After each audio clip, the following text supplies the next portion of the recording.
দেখো বন্ধু, রাত্রি 12টা বাজে। রাত্রি 12টার সময় গ্যাসের কথা ভেবে ভেবে খুব খারাপ লাগছিল। তার জন্য আমি মুডটা ফ্রেশ করার জন্য বাংলা কমেডি ভিডিও সার্চ করেছিলাম। তারপর এই মালটাকে দেখতে পাই। কোন কোন জায়গায় ব্যথা গো বান্ধবী ললিতা, তোর কোন কোন জায়গায় ব্যথা গো বান্ধবী ললিতা। না, আমাদের কোনো জায়গায় ব্যথা না বোন, কিন্তু তোকে যারা আইডিয়াল মনে করে তোকে যারা, তাদের পোদে পুরা ব্যথা। কারণ কি তুই যে পোদ না রাস্তায় ভাই, লোকের পোদ না জানি দেখে গাড়টা না ফাটাই, তোর নিজের গাড়ে দেখ আগে, তুই ধোয়া তুলসী পাতা না।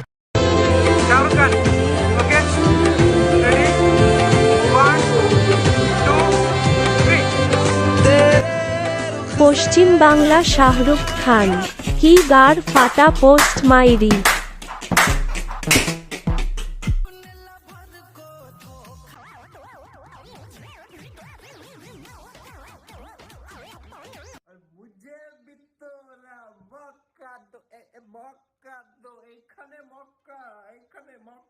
শুনেছি নাকি তুই বিয়ে করেছিস, তো মকাটা ওর কাছ থেকে চাইছিস কেন? তোর বউ কি তোকে দেয় না নাকি?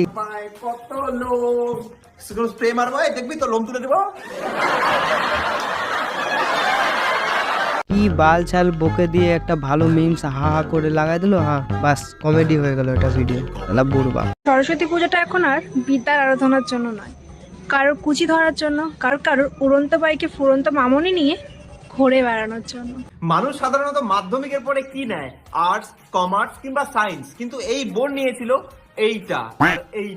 এই বোন শুধু ইশারায় শুধু এইটা পারে P3 আর এইটা পারে। বোন পুরা বায়োলজিতে অনার্স মনে হচ্ছে তোমার, মাঝে মধ্যে মনে হয়। ভাই তবে তুমি সরস্বতী পূজায় কার সাথে ঘুরবে? তুই অ্যাকচুয়ালি মন থেকে বলতো, তুই বোন বোন বলে যে এভাবে করে ইশারাগুলা দিয়ে যাচ্ছিস, তুই অ্যাকচুয়ালি বলতো তোর বোন থাকলে এভাবে ইশারা দিতি। মানলাম রোড এক জায়গায়, তুই যেভাবে করছিস ওটা রোড বলে না, বুঝলি?